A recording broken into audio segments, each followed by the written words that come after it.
Peace to all the viewers watching my YouTube channel. Mm. Shout out to all of you.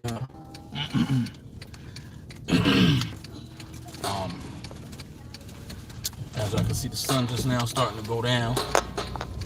So I'm going for my nightly stroll, you heard.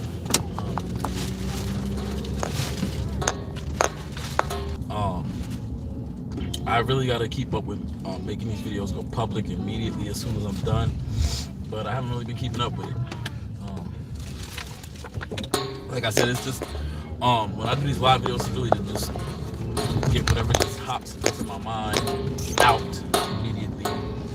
You know what I mean? So I can continuously provide content to you guys. Because I don't have to go editing shit. It's just raw, straight up the dome. You feel me? But yeah, you know, usually to provoke thought, you have to raise a question, and that's why I came up with this, you know, this topic, you know, raising important questions. You feel me? Realistically, it just randomly popped in my brain, inspired by watching another YouTuber. They weren't doing that topic; they were talking about something else, and it really just sparked me to try to spark y'all minds, push me to try to spark y'all minds with questions, because even, you know, in scientific thought, you got to come up with a hypothesis, you feel me, which is asking a question or coming up with a concept based on a question. All right, so have you guys ever wondered, so before I get into that, you know, I've been informed that there's a national coin shortage, change shortage. So there's a change shortage right now.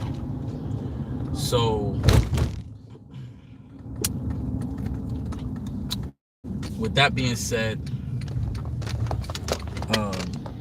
I do have my own hypothesis as to why that is, and you guys can, you know, hit the comment section and, you know, debate on that. My hypothesis is the worldwide, well, not worldwide, but nationwide, and I think I was told it was worldwide, but the nationwide change shortage is coming because, well, it's currently going on because the war slash sanctions being put on Russia is causing problems with the trade of silver, which is a very important metal when it comes to it's a very important element, slash metal slash metalloid or alloy or whatever you want to call it. It's very important in the production of coins, even though like the quarter and other coins have less silver than they used to. They still have a very small percentage of silver. So what I think, we're also having a shortage on copper. We've had a problem with copper, which is why the value of copper has gone up.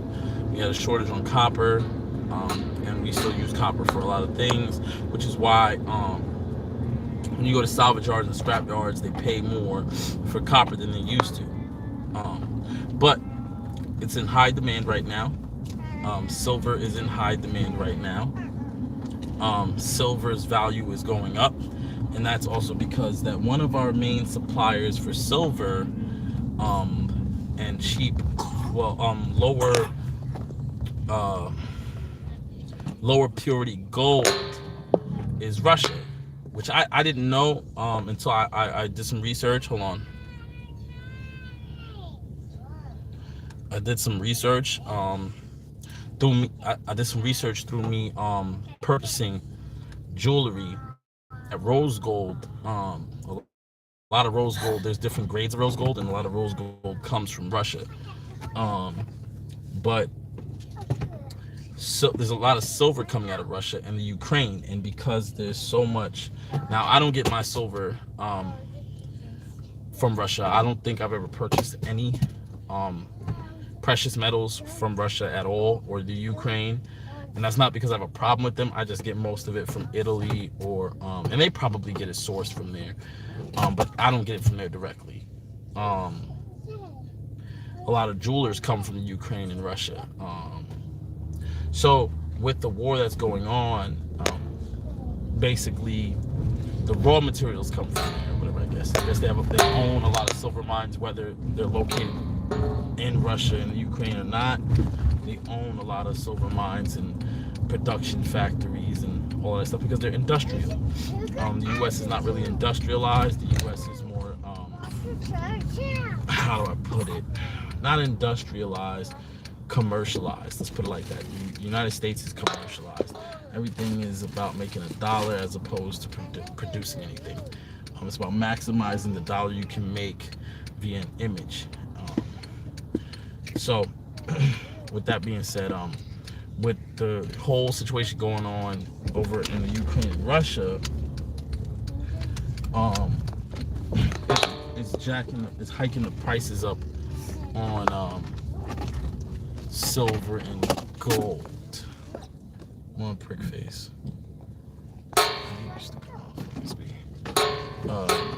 It's hiking the prices up on silver and gold.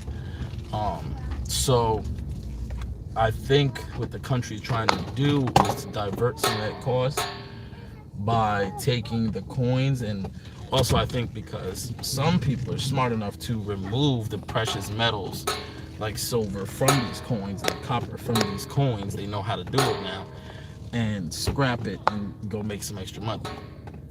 So I think what people are doing, they're getting hip to the shit and getting wise to the shit.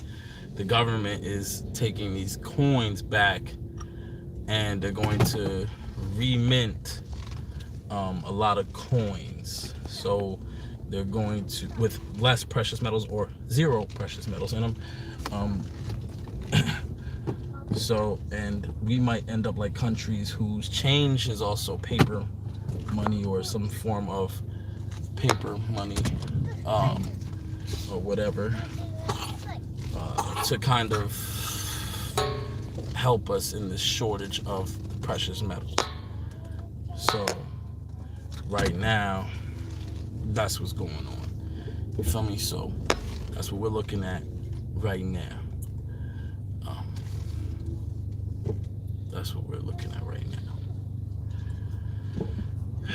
So they're trying to divert some of the hit that we're going to take. Hold on, y'all. 1 second, I gotta make a call. Wait, stay on the live, guys.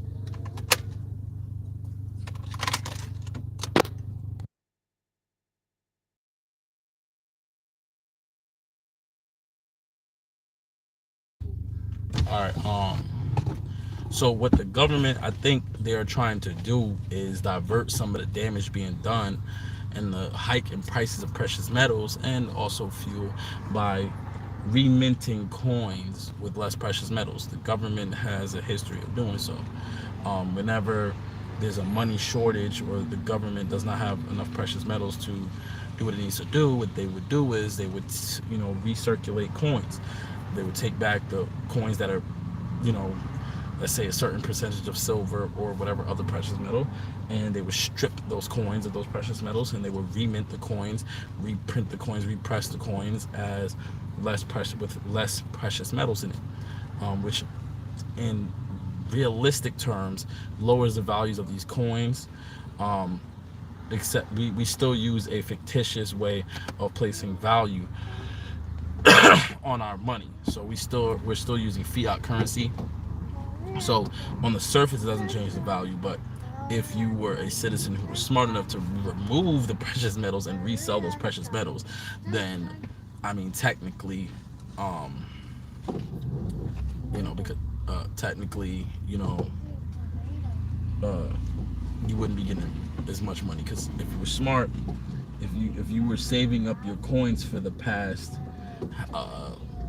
20 to 30 years, maybe 40 years, 50 years even. A lot of people save pennies and jars and stuff like that. A lot of people do have jars that old full of money. What you should do is strip those coins of the precious metals once the value hikes up You strip them of the precious metals, gather all of it up, and go sell it. You sell the raw materials, you'll actually probably triple, double, and even quadruple your money. Now, you also should research each individual coin and date which ones are actually valued at a certain amount. Um, which ones are valued at a certain amount. You should probably do that. So you know, just because I come from a certain area doesn't mean I'm not smart in investing. I wish I would have followed that shit myself, but I because of the area I live in, I don't carry the cash that I should anymore, and a lot of stores are starting not to accept cash like that. So that's causing a little bit of a problem. I really don't even believe in this fictitious money system. You know what I mean? The government is not just the government, but the entertainment industry. The entertainment industry, I think, at this point rules the world. I think even our government system, the whole presidential elections and all that, is all a part of the entertainment industry. They're all actors. Everything is a fucking. It's like a sitcom in this bitch. Realistically, you feel me? And I just want to say.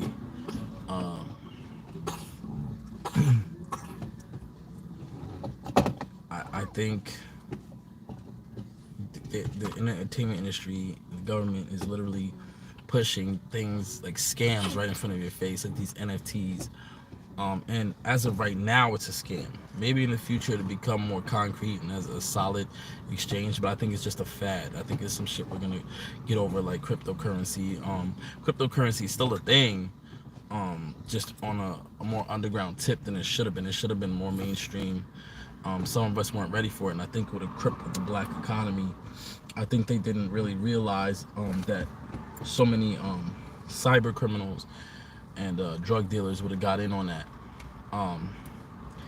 And they assumed that most of the drug dealers, or at least they tried to make it so it's that way, that most drug dealers are, black or minority. So I think that's part of the reason why cryptocurrency didn't take off like that, because then it would have made a lot of minorities very, very rich, at least in their eyes, And that also raises the question: are any of you guys like legitimately looking into why the prices of gas skyrocketed in the last few months the way they did? It's like we had a dip in prices of gas with Barack Obama and Donald Trump. Like, it went down. It never went back to where it used to be. It never did. But with Bush and this other dude, Joe Biden, gas prices really just shot the fuck up. And it's like we have this cycle. I think by now we should be able to pick up on the patterns, at least a little bit, to the point where we're prepared and we're stashing money away in case the prices of gas and food go up. This is one of the worst hits to the economy we've taken in a long time. And I'm also, saying, speaking in reference to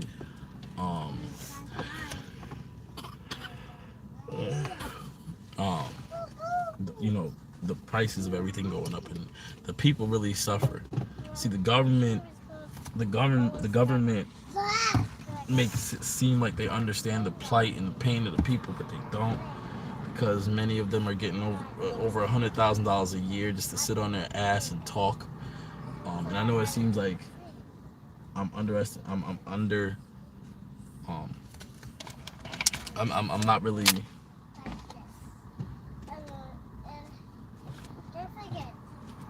I'm underestimating. I'm understating what their responsibilities are, but realistically, like, a lot of the decisions that are made in this country are easy to make. They just make it seem like it's complicated, because again, we live off this fictitious system of value.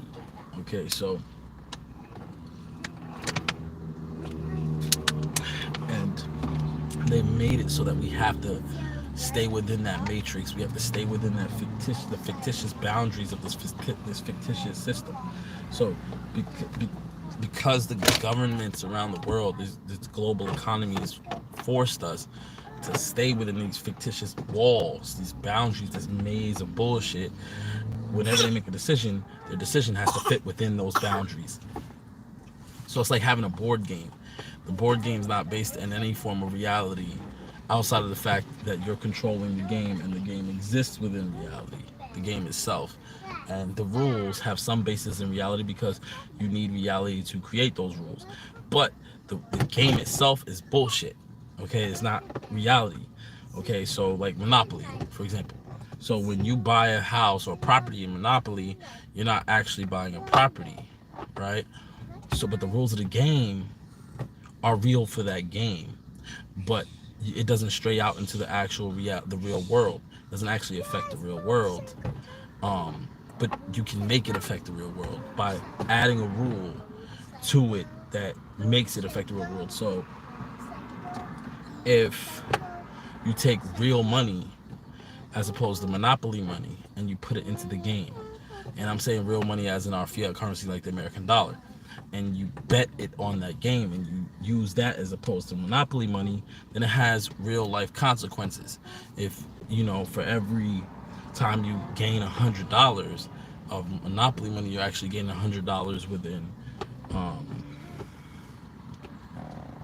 you know US currency, or whatever currency you want to apply it to, but let's say US currency, then those consequences become very real, because now you're actually losing money from what we consider the real world, or what we consider real money, the standard of real money, which is the US dollar. You're losing actual US dollars, which is the currency we recognize in the reality, what I'm saying, the real world. Which is a problem. When you take fictitious things and apply conditions to it into a fictitious world that makes it affect the real world, that's a big problem, because there comes a point where you can no longer add rules anymore that won't affect, at least when you make certain rules that require you to add more rules at a later time or to adjust it. Those adjustments that you make now, because you've already affected the real world with these rules and these conditions, now whatever adjustments you make to it will now affect the real world as well. So for example, adding that fiat, replacing monopoly money with real money, every time you have to spend money or give up money and someone else claims it, you're losing actual funds now.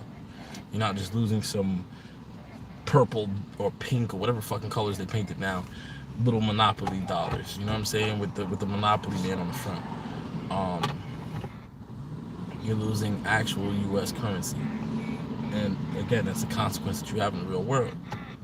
You understand what I'm saying? So now you're out, by the end of the game, let's say you're out $500. Now that could have been your rent money, or that could have been something else. You understand? So this fictitious governmental system, that global fictitious governmental system, places values on things, and it's a fictitious value system, but the value they place on it has conditions in the real world. And that causes a problem, because you can't just adjust it willy-nilly. And you can, but now you have to change the whole game.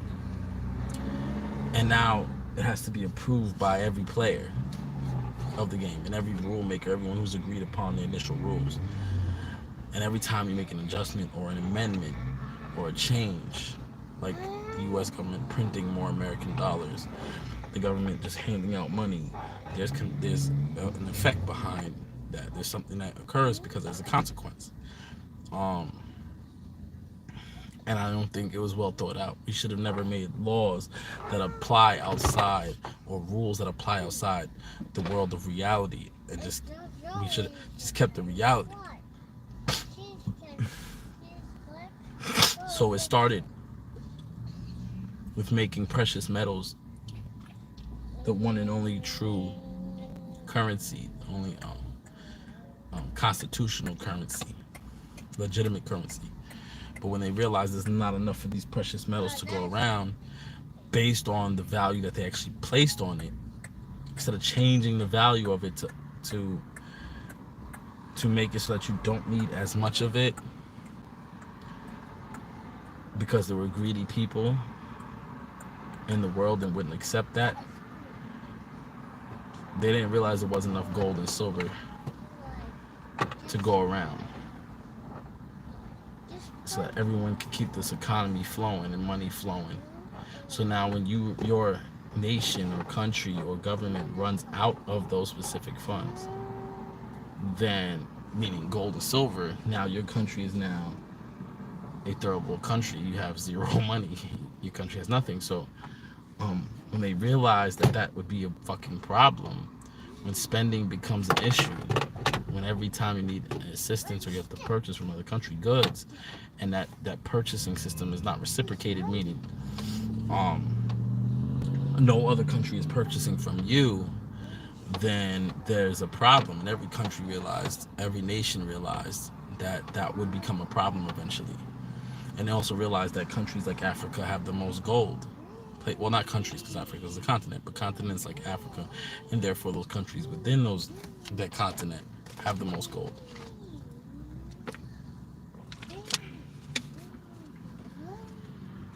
Which would negatively affect this Eurocentric global system. Feel me? And I know it seems like I'm going in circles, but you gotta keep up. I can't really slow it down. So they created this fiat paper money system, which originally they say is based on how much gold you have in the country. So now it represents that gold. Okay, so the value of your paper money is based on how much gold, and that's initially how they had it. But that couldn't work, because then that makes some countries' paper money more valuable than your paper money. But then you also realize the more you print it, the more you have to shrink the value of that paper money. So now when someone goes to another country and trades another country, you can't get as much goods for your paper money. You have to do an exchange, and you get less of their money back, and this whole fucked up system. So they put us in this endless cycle of having to amend these fictitious money systems. This is the mistakes that these governments make, and it affects the people the worst, because if you're a billionaire or millionaire, you're a millionaire or billionaire regardless, unless your money is vested within one of these fictitious systems.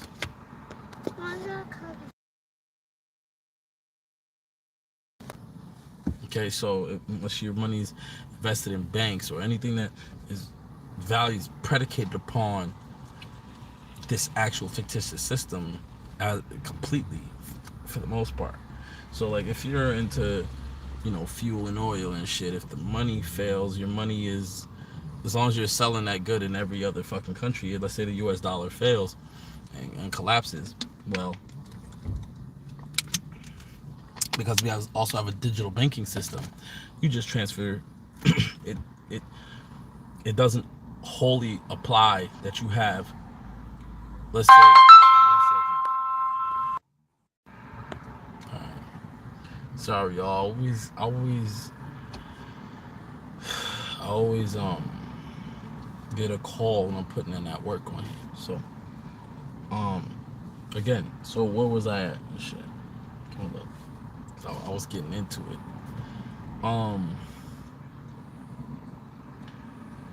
Alright, so these millionaires and billionaires and multimillionaires and billionaires and trillionaires and zillionaires and whatever, these super global elite rich motherfuckers, when their money's vested in the right assets, no matter what financial system collapses, no matter what money system collapses, the US dollar, the pound, the euro, the peso, it doesn't fucking matter, because of this digital currency system. Now, if all the computers shut down, well, then as long as you have it physically collected and you still own a piece or share of these resources that your money's connected to, like fuel, unless fuel stops being a thing, but fuel and oil, well, so long as you still have a vested interest in that, your money's never going to disappear, because if the US dollar collapses, only those who don't have liquid assets like fuel or anything like that, well, their money disappears and then they're fucked. Which usually the minorities don't, own any of that, which means the minorities are fucked. Okay, so um, those assets are very, very, very hard to come by and they're very fucking expensive. All right, so my question is, how do we fix that? That's one of the important questions that I'm trying to raise right now. How do we fix that?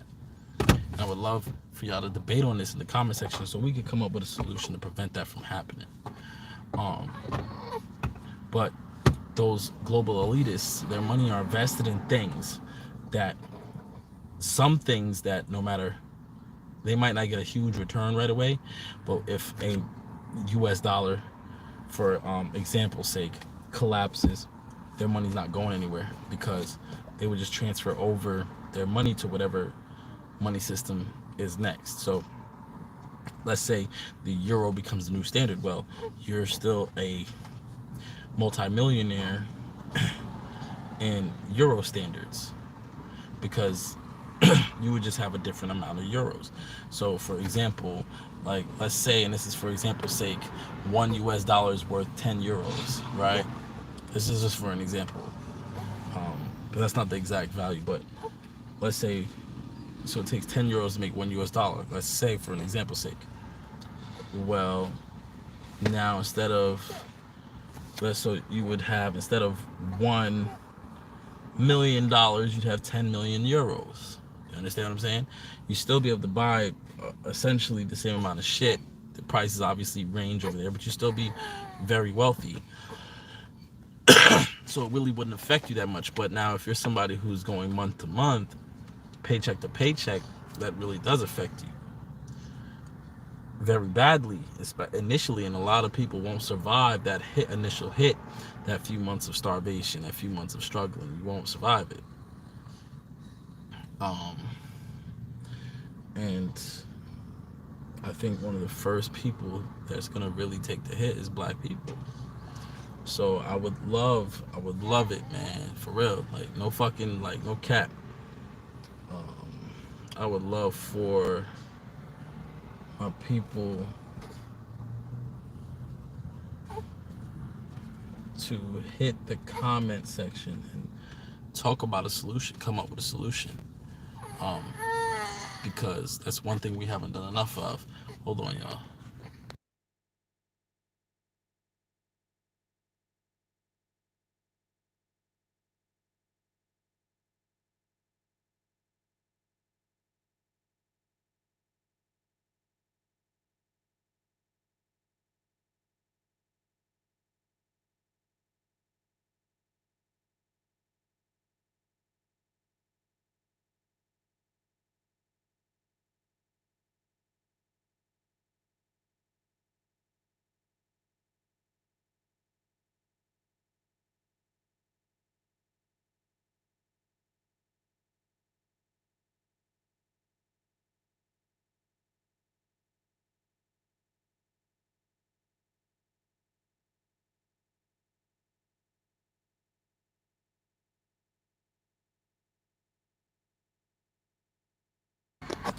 Like I was saying, the people who work day to day,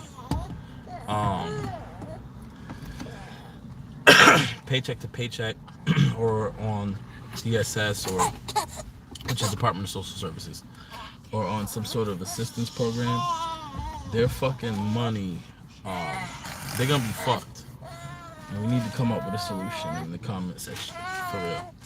And we need to figure out a way to put those solutions into action and into reality, because it makes no sense to just talk about this shit. A lot of these dudes on YouTube get on here and just talk about shit. They don't fucking fix nothing that they don't make a solution to nothing that they fucking talking about, yo. At all. At fucking all. With that being said, realistically, right, I really want you guys to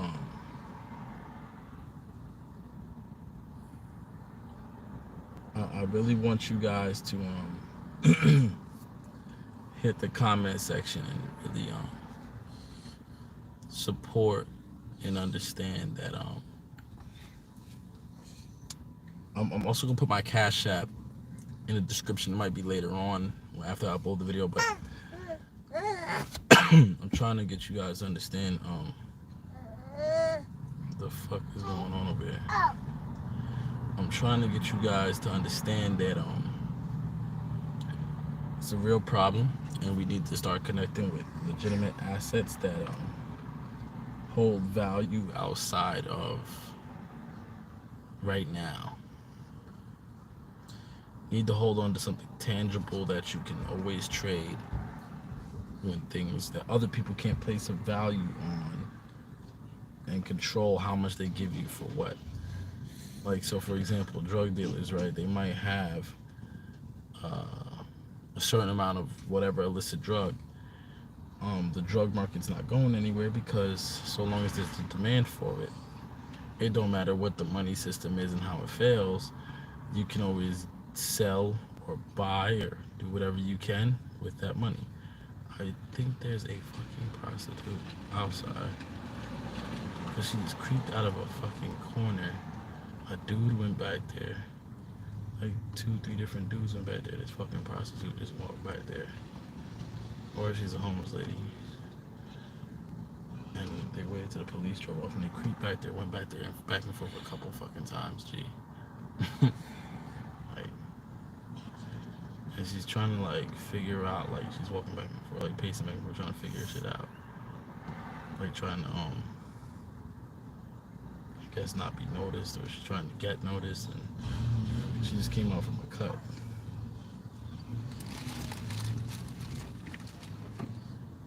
Shit crazy, son. Yo, it's getting crazy out here. You got streetwalkers now, man. Like, I mean, there was always out here, but it's getting to the point where it's starting to look like Figueroa and shit over here. It's starting to look like Figueroa in California, you feel me? Shit crazy, shit. But niggas is lost out here, so niggas is lost out here, man. Niggas is lost out here. Like, shit crazy, like, you got bitches out here selling pussy for gas. It's not funny, bro, but it's just fucked up, because now she's trying to creep off a different way. And then, like, there was police parked right over there, too, and the police just sat there and didn't do shit. Like, it's getting like that. Like, niggas are struggling like that. They popping some pussy for, you know, doing something strange for a little piece of change, you feel me? And the shit is fucked up. You know what I'm saying? It's really fucked up. But yeah, you know what I'm saying? Now she creeping right back over to that area. She went around the little bush. Like, this shit is crazy. I'm gonna stop being nosy, though.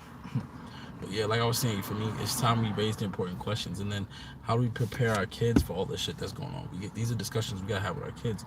They might not understand it, but we gotta figure out ways to simplify it so that they do understand it. Because if they don't understand how the economy works, at least a little bit, while they're young, because if they understand it now while they're really young, if you have young children under the age of like fucking 13, under the age of 11, you should already have had that conversation with them. As soon as they can understand a little bit about money, what a dollar is, what certain things are, then you should already be having that conversation with them.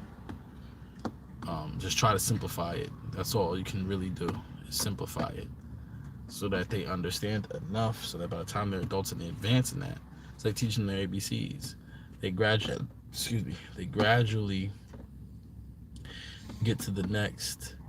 That, or she was buying drugs.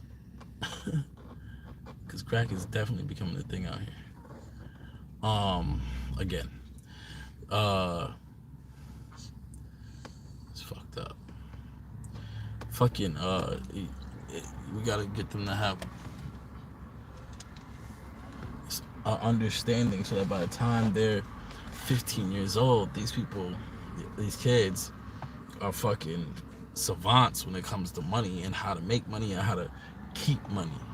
That's also a problem. You can always teach a child how to make money, and so that by the time they're an adult, they know how to make, a couple grand, tens, 20,000, 30,000, 40,000, 50,000, 100,000, $1,000,000, whatever. But how to keep that fucking money, and not just keep it like save it and not spend it on dumb shit, but like how to put their money in things that no matter how the economy does, their money's really very little affected, and it potentially would actually grow, and that the government, the global government, would put fail safes in place to protect those assets and make sure those who have a vested interest in those specific assets and those things continue to keep their money, because they run the economy. They keep the global economy afloat. Fuel is one of those things, man. Natural resources, one of those things. Any resources that's a requirement for a society to function is one of those things that the governments around the globe are going to protect. Therefore, they're going to put things in place to try to protect your interest. And that's where you need to put your money. But you also need to be very careful in doing that, because these things they're not for you to be able to invest in. They're not for you to be able to successfully invest in and place your money in. And that's why I, at least for right now, I'm thinking precious metals are one of those safe bets. So, silver, gold, copper, metals that are rarely available and that are needed for societies to run. They're needed for electricity. They're things that run off electricity are needed. Whatever is needed right now and for the foreseeable future is needed. That's where you put your money. And that's where I think I'm going to start putting my money. I'm going to find ways to do that so that I can future-proof my money at least for the next 5 to 10 years. And then flip that money, a portion of that money, into something else that is at that time a required asset, something that we need for society to run, because it will be protected. And then, after that 5 to 10 years, take a portion of that money and put it into something else. And just keep diversifying into assets that are required for societies to run. That's all. And resources that are required for societies to run. I think that's how I'm going to flip my money. Are we having these discussions? That's the important question that I'm raising. Are we having these discussions with our kids? Those discussions are definitely not spoken about to me. And honestly, how I got into, I don't even know if I should be saying that. How I got into the financial trade and how to flip a dollar and protect the dollar was through drug trade. Drug dealing stuff, learning about drug dealers, learning about drug dealing, anything involving I'm just using the drug trade. I'm not admitting to selling drugs. I'm not saying I didn't. I'm not saying I did. I'm just saying the drug trade taught me this. I'm not saying I know people that sold drugs. I'm not, none of that. I'm just saying the drug trade, because a lot of black people would be very, very, very, very good businessmen. Very, very good, very powerful, very wealthy businessmen if they applied what they do in the drug game to making money. And it's a very hard transition, because they've made ways to really separate it. But if you use the basic principles, then you would be a beast. Criminals are probably some of the best businessmen, because businessmen and women are criminals. They just get away with what they do because some of the things they do is legal. But it still doesn't make them not a criminal. Just because what you're doing is legal doesn't make you a criminal. It doesn't make you any less of a criminal. You're still doing criminal acts. You're just legally doing criminal acts. You feel me?